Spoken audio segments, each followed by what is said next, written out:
I'm RC from the Hughes Initiative. There's some misunderstandings or some, I don't know what you want to call it, about what I said in my viral video that you can see below.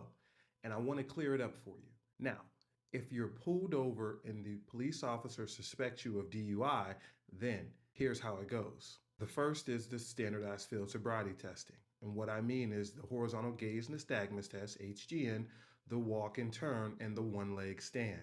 These tests are optional. You don't have to do them. The next is the breathalyzer.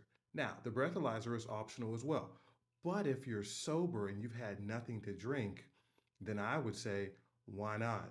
Get you on your way faster. But if you're drunk, now after that is the official test. In Pennsylvania, it's the DL26B form. It's the form that gets read to you requesting that you submit to a chemical test of blood or breath.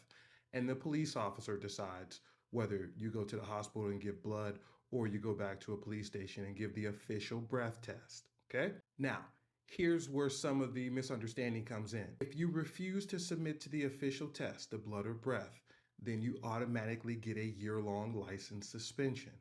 That is a separate suspension from the conviction for DUI, which if you refuse everything, field sobriety, breathalyzer, official tests, understand when you go to court, it is your word that you weren't drunk versus the police officer's observations, the camera showing you're driving, what they heard, what they smelled, what they saw. That's a layup conviction for the prosecution, okay? That's a layup conviction. So understand this, not every DUI conviction comes with a year-long suspension.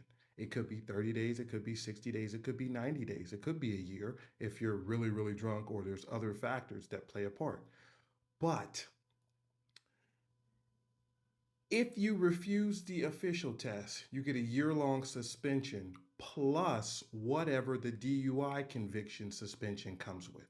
That's why any good attorney would tell you to take the test.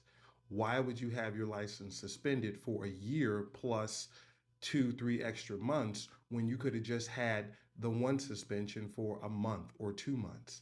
You're going to get the DUI conviction anyway if you're drunk or high. So my best advice to you, don't drink, don't smoke, and drive. Hope this clears up everything. Click the like, follow, and subscribe for more. I'll see you next time.